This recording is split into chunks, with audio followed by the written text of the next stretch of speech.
What up, guys? It's me.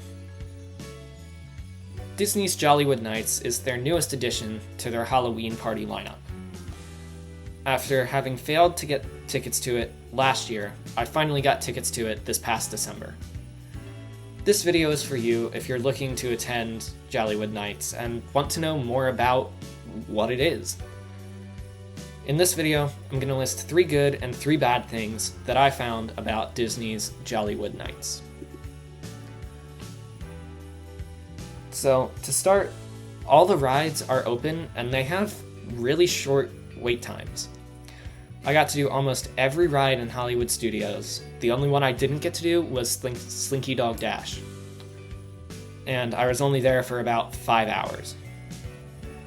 So all the rides are open, and because it's a special ticketed event, there is less crowds than there would be on a normal park day. My first bad thing is that the unique snacks were very mediocre. The photo to the right here is of the food that we got for dinner, and it wasn't actually dinner, it was more just like a light snack.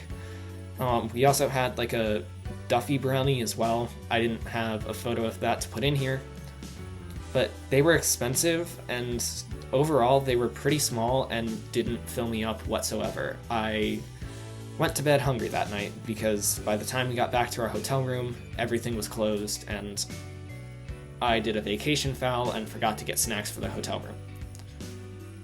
But everything in the photo right there, that was about $35, I believe. Something around there.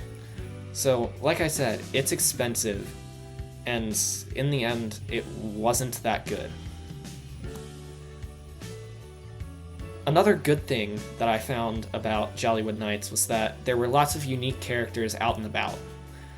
We saw Phineas and Ferb, Chip and Dale, and characters that are pretty hard to find in the parks on a normal day. If you're a big character person, then this is a huge bonus for you. For me, personally, I don't necessarily care about getting photos with characters all that much, because I never really look back at those photos. But that is just me. I know a lot of people that absolutely love getting photos with characters that they grew up with, or that they just absolutely love in general. So, another good thing about it is that there were lots of unique characters out. My second bad thing about it is that the shows were pretty mediocre. They had overall cool firework displays, but other than that, they were essentially regular projection shows and not worth the price of a ticket.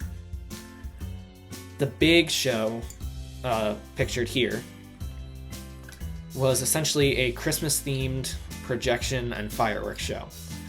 And I love fireworks. And I like the projections, but it's not like they did projection mapping, it was just kind of projected on to the Chinese theater. And quick side note for those who don't know, projection mapping is when you do specific things with the surface that you're projecting on.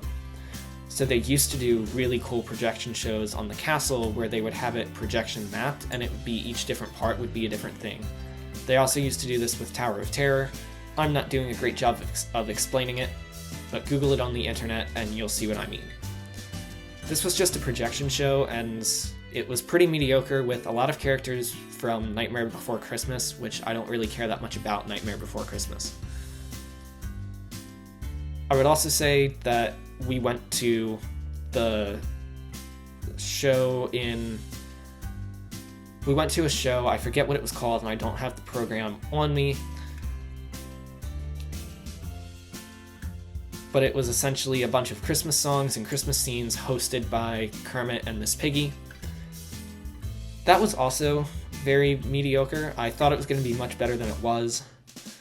And yeah. So another good thing about it, in my opinion, is that it felt geared much towards adults versus kids. Disney is generally geared towards kids, but for Jollywood, I saw a whole lot more adults there than I did children.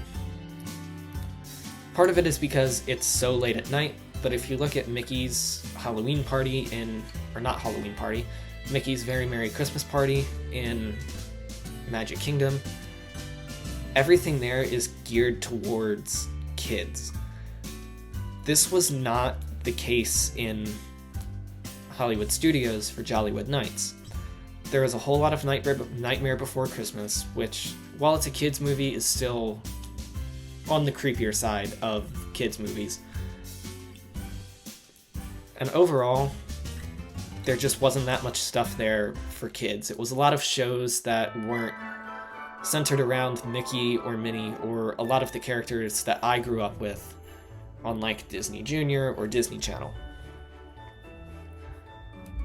And lastly, my final down, I guess, about Jollywood Nights is that they had very, very little merch. The only thing they had were a unique set of ears, a spirit jersey, and a t-shirt. They were sold out of the Christmas ornaments by the time we got there. And none of the merch was that amazing, and it was all on the expensive side, even for Disney. So, in this video, I've told you guys 3 good things and 3 bad things about Disney's Jollywood Nights. In my opinion, it didn't live up to the hype, and it was not worth the ticket price. But again, that's just my opinion. If you guys went to Disney's Jollywood Nights, what did you guys think? Let me know in the comments.